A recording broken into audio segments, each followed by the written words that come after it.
요한복음 4장 1절에서 9절. 예수께서 제자를 삼고 세례를 베푸시는 것이 요한보다 많다는 말을 바리새인들이 들은 줄을 주께서 아신지라. 예수께서 친히 세례를 베푸신 것이 아니요 제자들이 베푼 것이라. 유대를 떠나사 다시 갈릴리로 가실새 사마리아를 통과하여야 하겠는지라.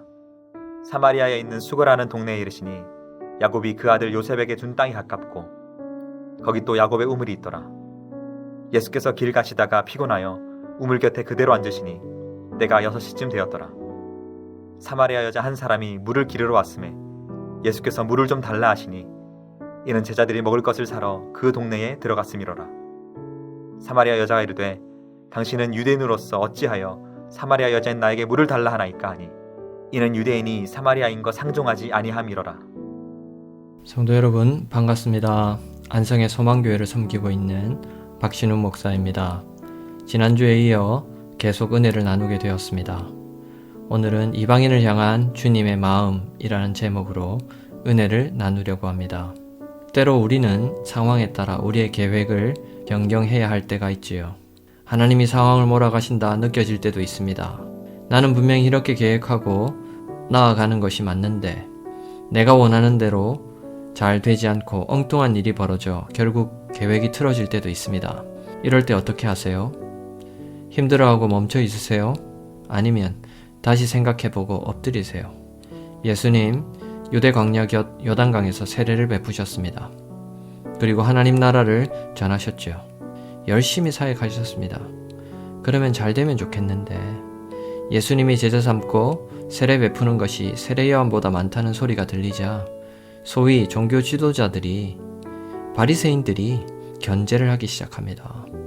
경계하는 것이지요. 유대 지역에 계속 있으면 앞으로 이 바리새인들 때문에 사역이 어려움을 당할 것 같은 거예요. 그런 판단이 드셨나 봅니다. 그래서 우리 예수님 거기서 머물거나 원래 계획했던 공사역을 포기하지 않으세요. 오히려 다른 방향으로 사역을 전환하십니다. 누구도 예상하지 못한 곳 사마리아로 가신 겁니다. 우리가 잘 아는 것처럼 당시의 사마리아는 유대인이 꺼리는 지역이었습니다. 누구도 가기 싫어하는 곳이었어요. 그런데 우리 예수님 아무렇지도 않게 사마리아 성으로 터벅터벅 걸어가십니다. 들어가세요. 그것도 의도적으로 말입니다.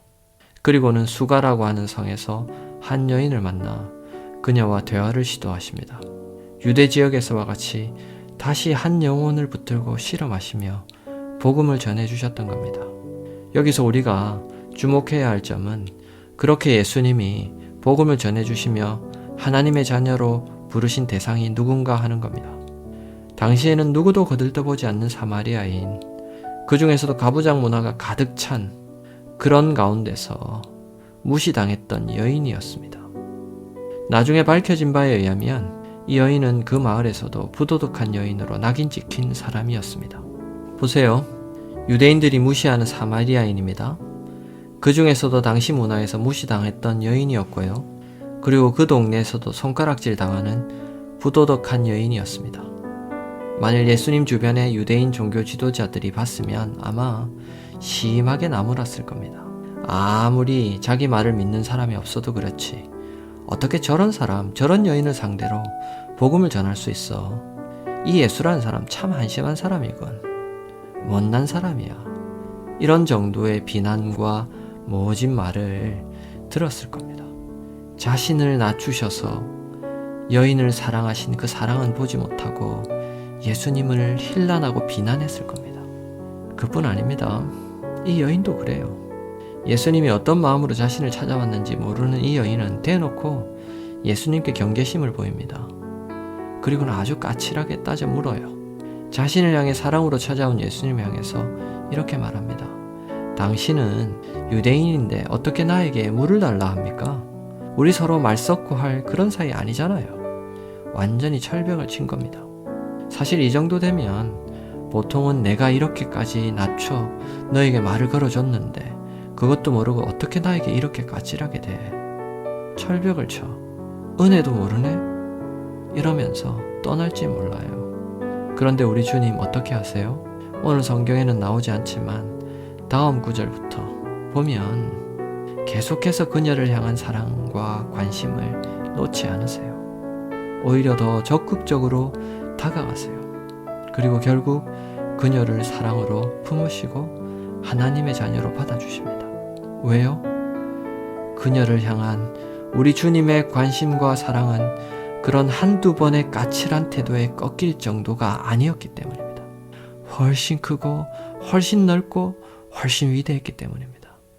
이런 위대하시고 좋은 사랑 가지신 우리 주님, 이 주님을 믿는다는 사실이 참 감사하고 고맙지 않습니까? 그런데요, 이런 주님의 모습을 보니 저의 부족한 모습이 너무 크게 보이는 겁니다. 말씀을 전하려는데 원래 계획했던 대로 되지 않으면 쉽게 낙심하고 낙담하고 어려워해요. 제가 그렇습니다. 원래 계획했던 예배가 코로나19로 인해 취소되고 힘들게 준비한 말씀을 전할 수 있는 기회가 연기되고 그러면 한없이 낙담이 되고 마음이 어려워져요. 그리고 어느새 고민하다가 힘들어합니다. 여러분은 어떠세요? 우리 주님 보며 다시 힘을 내었으면 합니다. 원래 계획했던 일이 틀어지고 힘겨워져도 주님처럼 다시 다른 것을 시작해보면 어떨까요? 우리 주님은 유대 사역의 길이 막히니 사마리아로 이동하셔서 또 다른 사람을 찾으셨습니다. 복음이 꼭 필요한 사람 말입니다. 예수님을 꼭 만나야 할 사람 말입니다. 뿐만 아니라 그렇게 어렵게 다시 방향을 틀어서 복음을 전하고 말씀을 전한다고 했는데 조금만 반대에 부딪혀도 까칠하게 대하는 사람을 만나도 힘겨워하지 않나요? 제가 그렇습니다. 그런데 이 말씀을 붙들고 이제는 힘겨워하기보다 엎드려 보려고요. 우리 좋으신 주님 믿고 다시금 용기 내어 다가가 보려고요. 우리 그렇게 해보면 어떻겠습니까? 사실 나 같은 사람도 주님이 품어주셨으니 주님의 사랑으로 품지 못할 사람 또 있을까요? 이런 주님의 사랑으로 오늘 다시 한번 믿음의 용기를 내어 일어서 보면 어떨까요? 그리고 이 믿음의 용기로 다가가 끝내는 주님이 만나신 것처럼 복음이 꼭 필요한 그 누구를 만나서 복음을 전할 수 있는 우리 모두가 되었으면 좋겠습니다. 오늘 하루도 용기 내어서 복음을 들고 담대히 나아가는 여러분 되시기 바랍니다.